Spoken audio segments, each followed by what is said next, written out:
I know I usually start these videos with some sort of snappy intro. So I try to make it some sort of witty remark or something when I start the video. I don't really have one for this. This is going to be very off the cuff. I just finished recording two other videos and I didn't plan on doing this one, but I kind of decided why not just go ahead and address something that a lot of people have been talking about lately because it does seem relevant for the current moment, and it's I think it does bear saying, or maybe even repeating. I'm pretty sure I've said it before, but I think it is something that does need to be discussed. If you've looked at the title of this video, you probably already know that I'm going to be talking a little bit about the whole pregnant Joker situation. And I think that it's important at a time like this to remember the sage words of a very wise man. Don't let that man pump you up, Daddy, and get your ass shot out here.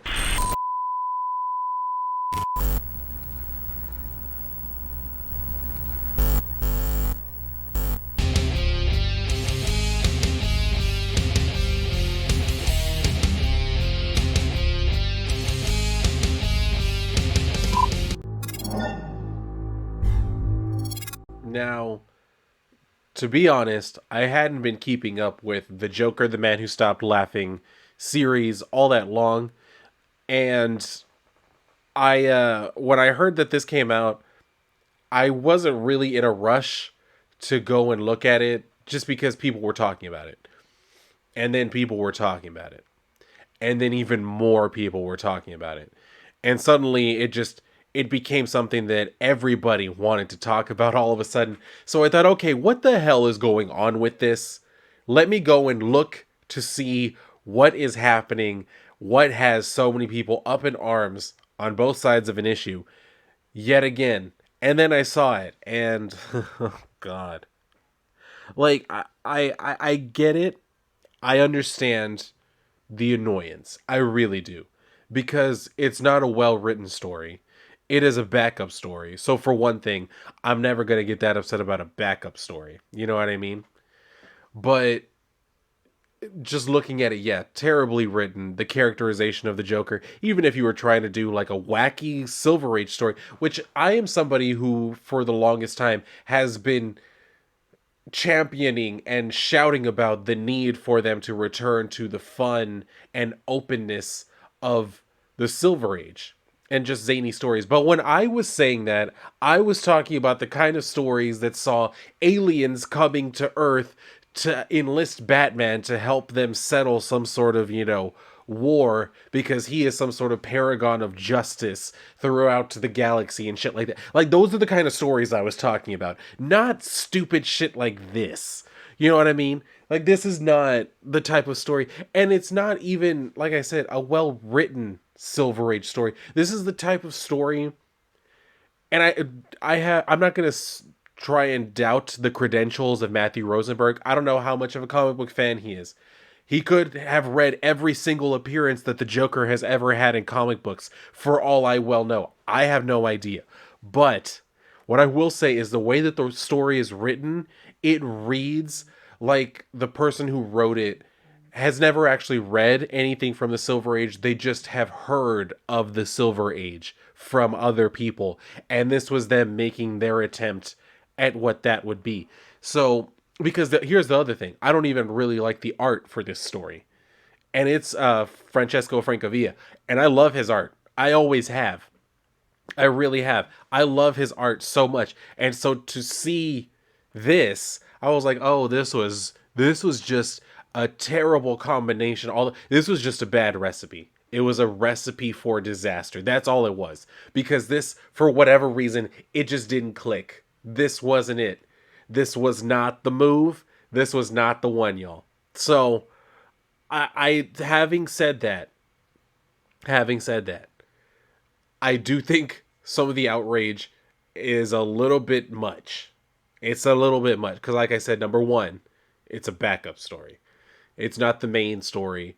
It's not like they were building up, the Joker being pregnant over, 12 issues and then finally got to the part where he delivered.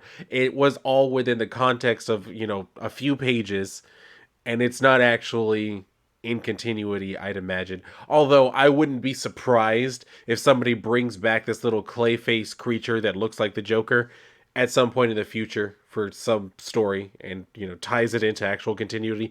I wouldn't be surprised in the slightest. Do I think it's going to happen anytime soon? Probably not.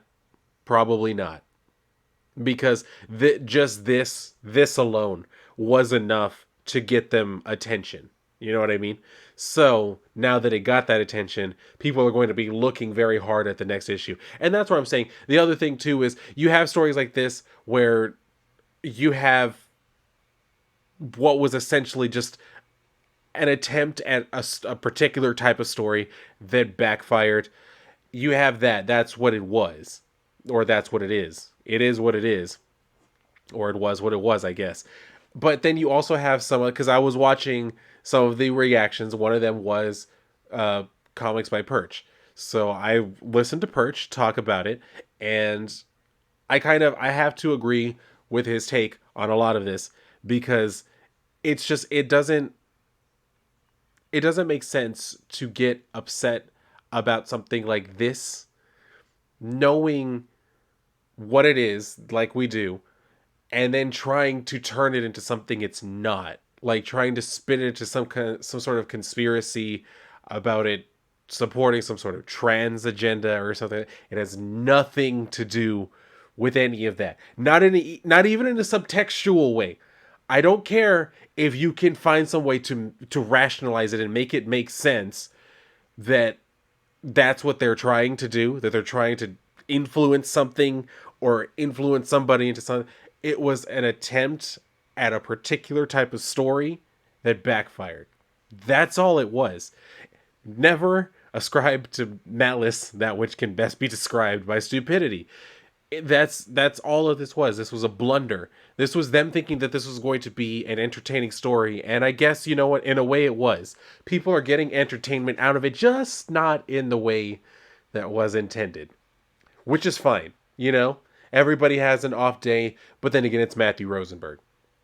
Again, no disrespect to him as a comic book fan. I have no idea what type of fan he is, but the stories that I've read from him, my God, they get on my nerves. The way that he writes male characters gets on my nerves most of the time. He's capable of writing them well, but for whatever reason, he tends to shoot himself in the foot with his dialogue. He tends to just make his male characters so vapid and one-dimensional.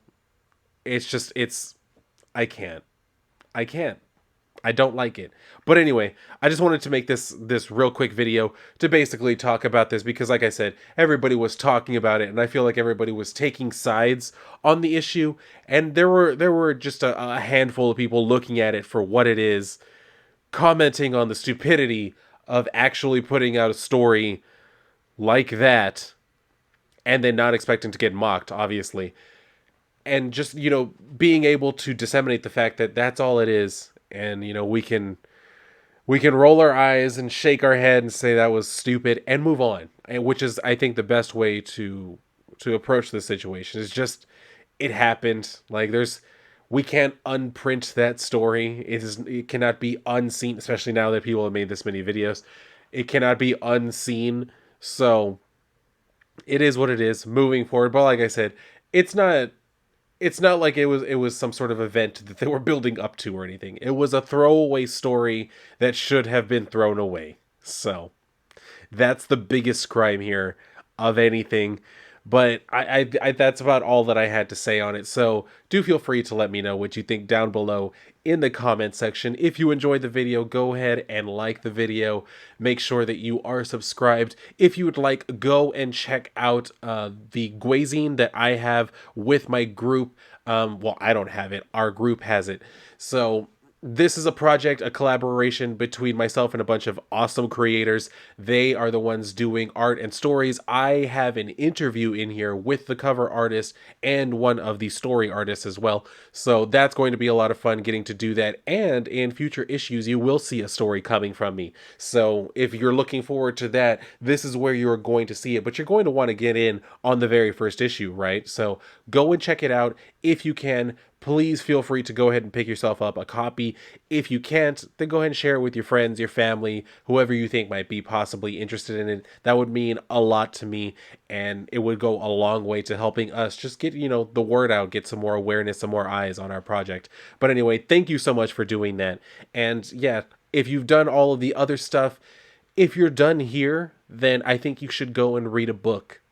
And if not, then I'll see you on my next video.